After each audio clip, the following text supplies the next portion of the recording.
Hello মাছ চাষী ভাই ও বন্ধুরা, কেমন আছেন? আশা করি ভালো আছেন। আজকে আমরা জানাবো আধুনিক মাছ চাষে পুকুর প্রস্তুতির সঠিক পদ্ধতি নিয়ে। ভালো উৎপাদনের জন্য পুকুরের সঠিক প্রস্তুতি কতটা গুরুত্বপূর্ণ চলুন দেখে নিই। চাষী ভাই, আপনার বিশ্বস্ত সঙ্গী। ভিডিওতে দেখতে পাচ্ছেন 25 শতক পুকুরের গুলশা চাষের জন্য পুকুর প্রস্তুতি চলছে।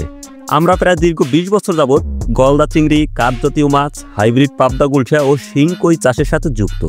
আমাদের দীর্ঘদিনের মাছ চাষের অভিজ্ঞতা থেকে হাতে কলমে বিস্তারিত আলোচনা করব আজকের ভিডিওতে।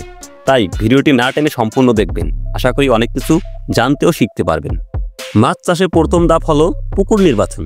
আদর্শ পুকুরের গভীরতা 4 থেকে 6 ফুট হওয়া উচিত এবং সূর্যালোক যেন পর্যাপ্ত পরিমাণে পড়ে সেটি খেয়াল রাখতে হবে। জলাবদ্ধতা বা দূষিত পানি যেন না থাকে তা নিশ্চিত করতে হবে। আমরা পুকুর প্রস্তুতির আগে পুরনো পানি পুরোপুরি সেচ দিয়ে ফেলি। পুকুরের পানি সরানোর পরে রাক্ষসে মাছ মারার জন্য কীটনাশক প্রয়োগ করি। তারপর পুকুরের পাড় ও তলদেশে ভালোভাবে শুকিয়ে নেই।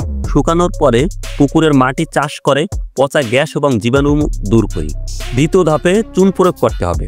প্রতি শতকে 1 কেজি হারে পাথরের চুন ব্যবহার করবেন। এটি পুকুরের পিএইচ ঠিক রাখে এবং জীবাণু ধ্বংস করে। আপনার পুকুরটি যদি অনেক দিনের পুরনো হয় তাহলে চুন প্রয়োগের পর প্রতি শতকে 50 গ্রাম হারে ব্লিচিং পাউডার ব্যবহার করবেন। এরপর 2 থেকে 3 দিন রোদে শুকানোর জন্য রেখে দেবেন। আপনি যদি কাপ জাতীয় মাছ চাষ করেন তাহলে জৈব সার ও ইউরিয়া ব্যবহার করতে পারেন, অন্যথায় প্রয়োজন নেই। চুন দেওয়ার 3 থেকে 5 দিন পর জৈব সার এবং ইউরিয়া প্রয়োগ করুন।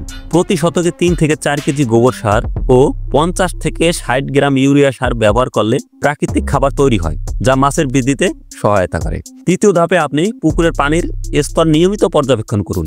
পোকামাকড়, বেজি, সাপ, গুইসাপ বা পাখি আক্রমণ থেকে রক্ষা করতে চাইলে ভিডিওতে যেমন দেখতে পাচ্ছেন একইভাবে পুকুরের চারপাশ দিয়ে নেট জাল ব্যবহার করুন। পুকুর পাড়ে যদি অধিক গাছপালা থাকে তাহলে গাছের ডাল কেটে দিন, যাতে পুকুরে পর্যাপ্ত পরিমাণ রোদ লাগতে পারে। পুকুরে যত বেশি রোদ লাগতে পারবে তত বেশি অক্সিজেন তৈরি হবে, আর যত অক্সিজেন ভালো থাকবে মাছের স্বাস্থ্য ভালো থাকবে এবং উৎপাদনও বাড়বে। শেষ ধাপে পুকুরে ধীরে ধীরে পানি দিন। পানি পরিশোধনের জন্য 7 থেকে 10 দিন অপেক্ষা করুন। এইবার পিএইচ, অক্সিজেন ও তাপমাত্রা মেপে মাছের পোনা ছাড়ার জন্য উপযুক্ত পরিবেশ তৈরি করুন। মনে রাখবেন, ব্যবস্থাপনায় সচেতন থাকলে আপনার মাছের উৎপাদন অনেক গুণ বাড়বে। এই ছিল আধুনিক মাছ চাষের পুকুর প্রস্তুতির বিস্তারিত।